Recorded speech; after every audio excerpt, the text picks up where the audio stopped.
Welcome to the motherfucking lady. We're covering today's top boxing news. Okay, we'll start with this. The Ring Magazine Junior Middleweight title will now be on the line for the WBA and WBC champion Michaela Mayer and the WBO champion Chantel Cameron's unification bout at the end of this month in Birmingham, England. The Ring Middleweight title will now also be contested by IBF and WBO champion Desley Robinson and Tamara Tebow this Saturday on the undercard of the undisputed bantamweight champion Shernika Johnson versus ring champion Dina Thorsland in Florida. An interesting decision by the voting panel at Ring Magazine, making these Ring Magazine titles available for these specific fights. It's important to note that Mayer versus Cameron is not an undisputed title fight, even though it feels like one. There is one other champion at this weight, O'Shea Jones. She's got the IBF title, doesn't have the same visibility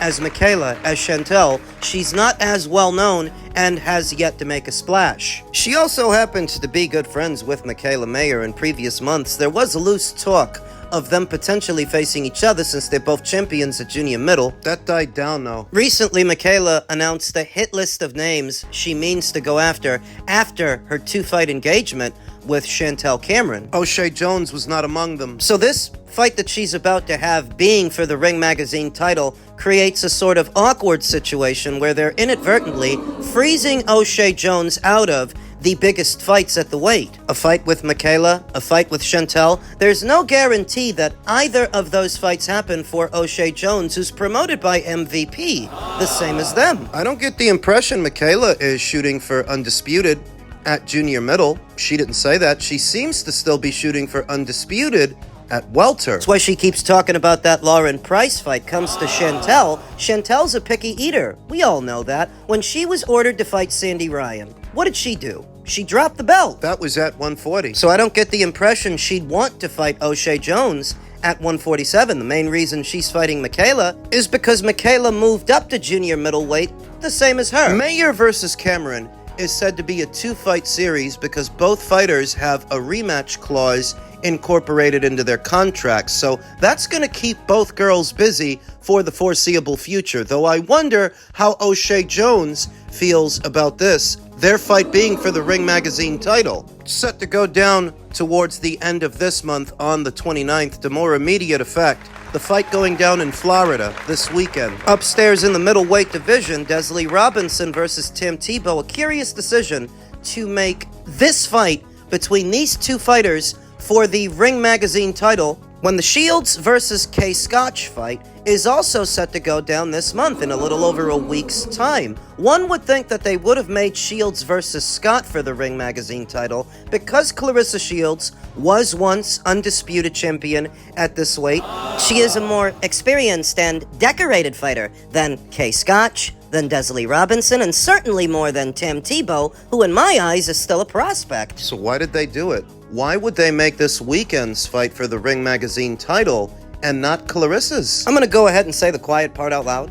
Maybe the Ring Magazine title should go to somebody else, a better ambassador for the sport than Clarissa Shields. Even if by merit, it should be on the line in Clarissa's fight and not this one. Clarissa's had enough titles handed to her, enough vacant titles handed to her across enough divisions. That has happened enough times that we don't need to see it again. It doesn't benefit the middleweight division to have her hold that belt. That's just being honest. I'm not protesting, even though it doesn't make it right. Clarissa means to spend the foreseeable future in the middleweight division, where she's about to fight Kay Scotch and means to fight Lauren Price after that, and maybe her old buddy Michaela Mayer after that. Sucks the air right out of the fucking room. I didn't actually want her to come back to the middleweight division. I was hoping that Tam Tebow would go on to dominate this weight class, the fresh-faced youngster, unbeaten up-and-comer, who I think is going to win this weekend and become unified middleweight champion. I was hoping that Tam would be able to dominate this division uninterrupted. With Clarissa there, set to fight for 2 alphabet titles, I mean, there goes undisputed. I like Tam, but she's nowhere near experienced enough to beat Clarissa Shields if they were to fight for undisputed at 160. The reason they might not is because there's a clear line drawn in the sand between MVP as a promotion and Clarissa Shields. Clarissa is reported to be making $2 million per fight via her Win Records deal.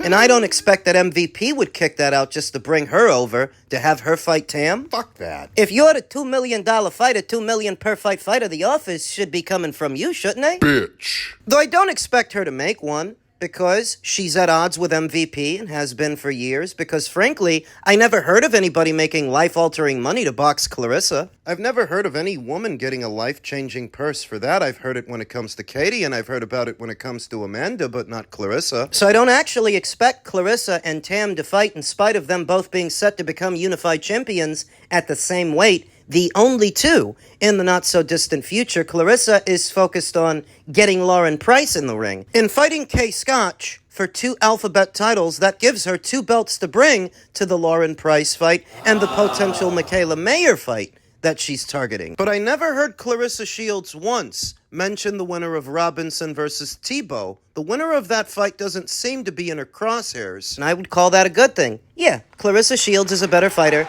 than the winner of that fight, sure. The same way Shakur Stevenson is a better fighter than William Zepeda. But who would you rather see fight? Bitch. It's the same logic here. Clarissa is a more decorated, more accomplished fighter than the winner of Robinson versus Tebow. But I like Tam Tebow more. She's better looking, she's a fresh face, her fights are fun to watch. Got legs till next Tuesday. She knocks bitches out. I would actually consider it a good thing that the winner of Tebow versus Robinson is not on Clarissa Shields' radar. And I would consider it a good thing that the winner of Tebow versus Robinson will have the Ring Magazine title, not Clarissa. It's about time that the powers that be stop handing Clarissa belts. In men's junior middleweight news, former junior middleweight champion Bakram Murtazaliev is gearing up for an October return awaiting a Josh Kelly rematch. Murtazaliev, meanwhile, was at home in Russia, patiently waiting to see what his next move would be. Murtazaliev bulldozed through Tim Kazoo by scoring a career-best third-round stoppage for the IBF junior middleweight title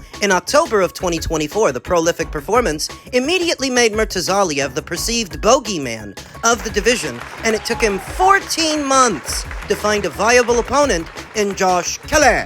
I think it would be very naive and short-sighted to not factor in those 14 months of inactivity into the equation when it comes to the Kelly fight. Kelly and Murtazaliev traded knockdowns in January, but it was Kelly who edged a majority decision win at home on British soil in what still stands as one of the leading upsets of the year. Murtazaliev, 23-1 with 17 knockouts, is the ring's number 7 ranked junior middleweight, lost his leverage of having a title, but he's still positioned properly by holding the IBF's slot as the mandatory challenger for Kelly, who defended his title against Komen Ajarko. Look like dog shit in doing so. Where it gets interesting is the IBF granted Josh Kelly's request for the early mandatory defense against Ajarko and moved Murtazaliev as the mandatory challenger in the division.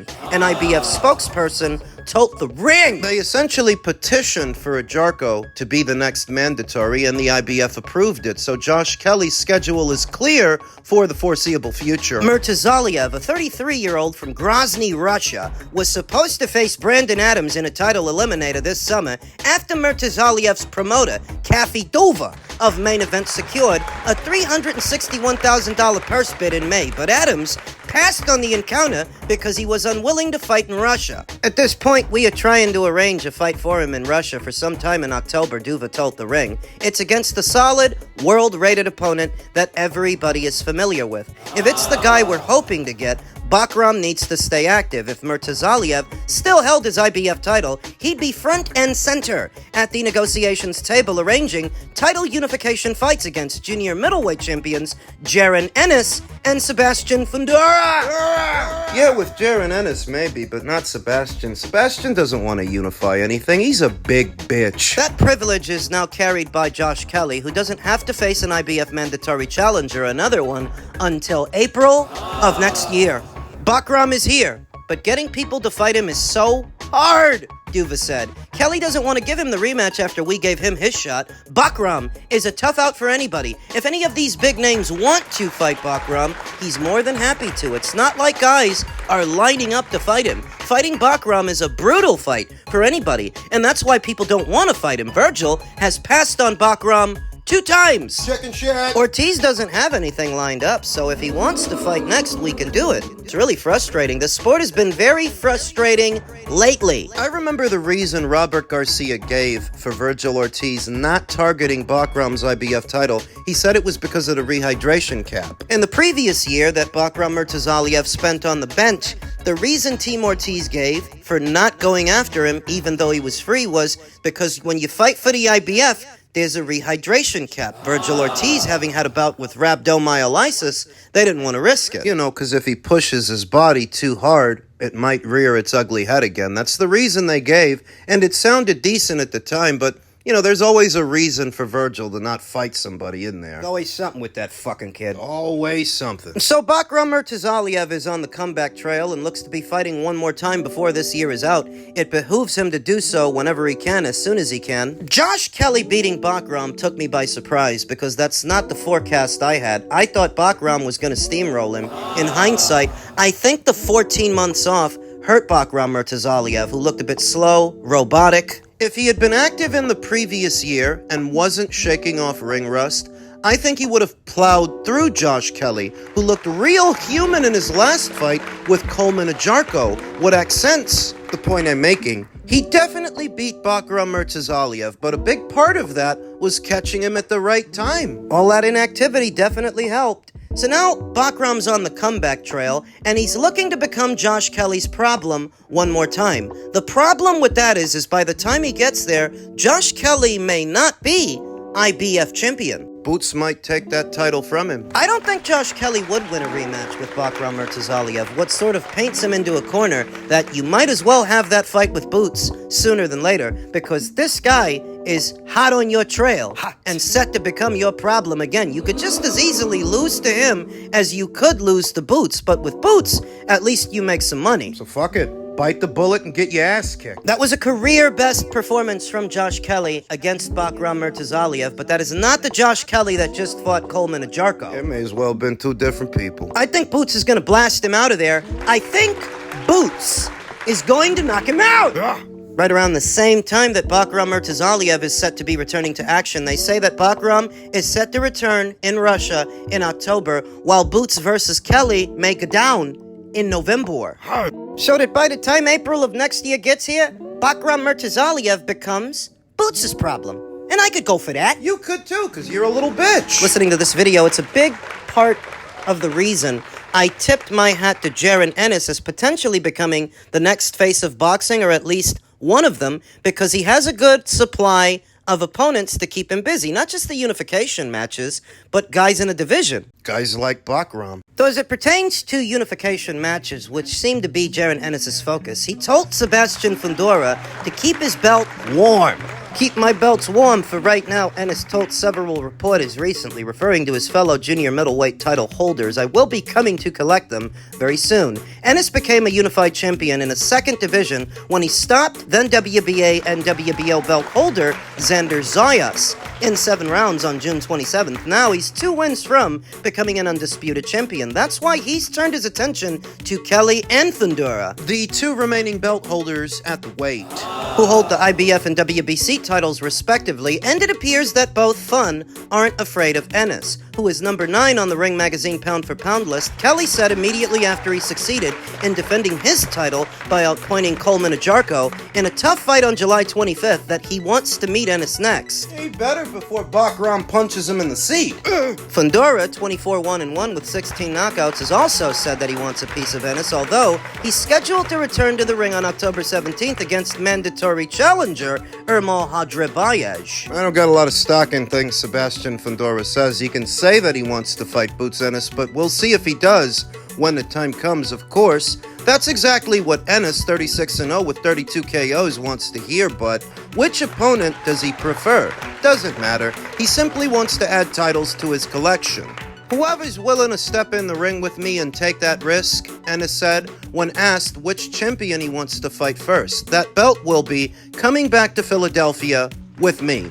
In all likelihood, it's going to be Josh Kelly, who's free right now, with no mandatories to bog him down, both of which are promoted by Matchroom. Proximity makes that the most viable unification match for Boots at the moment. Sebastian is said to be fighting a mandatory, but to my knowledge, no order has come down from the WBC mandating that he fight Ermal Hadrabayev. If I didn't know better, I think you guys are petitioning the WBC to have him installed as your mandatory. Which is not the same thing as having to fight him, you're choosing to fight him. You could be fighting Virgil Ortiz. If they wanted to fight him at the end of the year, I don't think the WBC would stand in the way. They're not sticklers for the rules. So don't pee on my leg and tell me it's raining. You're only fighting that guy because you want to fight that guy, so you can hide from Virgil, and so I think you can hide from Boots. Lucky for Boots, he's got Josh Kelly to unify with, and if he beats him and takes his red belt, which I think he's going to, Bakram Murtazaliev will become his problem. He will adopt that responsibility to fight him in April. Which makes for a very interesting fight in the absence of a Fundora fight that we've no guarantees will happen in the first or second quarter of next year. If he can't get Sebastian, he can take care of business with Bakram. And because he means to become this division's undisputed champion, you don't want to go giving your belts away before you get there. You have to deal with him. I would call that a good thing. Gives the junior middleweight division another fan-friendly fight to watch. American boxing isn't what it used to be. Your average American fighter is a prima donna that finds any and every reason not to fight. So that if Jaron Ennis goes from fighting Josh Kelly to fighting Bakram Murtazaliev, then maybe Sebastian Fundora. I would call that a good thing. It's the reason I tipped my hat to Boots as potentially becoming the next face of boxing, or one of the faces of boxing, because he's got ability and a healthy supply of opponents to keep him busy, which is very important. You can be very good, all by yourself. But if you don't have a frick to your frack, people stop paying attention. Like what you see with Clarissa. Clarissa's actually very good, even though I don't like her, but she's in these empty weight classes where she doesn't have a rival. As a result, nobody really cares who she's fighting. Not lately, whereas Boots has the good fortune of having dance partners. Can he beat Bakram? I believe that he can, because Bakram Murtazaliev is a characteristically aggressive fighter who likes to step into his jab and bring other punches over. Aggressive guys are the guys Boots can pick apart. Those are the ones who make him look good, the guys who try to charge him. Bakram being aggressive, albeit limited, and a robotic fighter, it's a fight I believe that Jaron Ennis can win. They both punch hard, Bakram and Boots. Defensively, they're both lacking a bit. Though to the eye, Boots is still the more dynamic fighter with the more nuanced skill set. I think he's quicker to the draw, more athletic, and I could see him knocking Bakram Murtazaliev out. What makes it intriguing, though, is that Bakram does hit hard. And Boots does have leaky defense. If Xander Zayas can hurt you, Xander, who's not even known for power, it's a safe bet that Bakram can too, so you don't want to let him hit you clean. It's a great fight for the coming calendar year. And I think Boots can win it.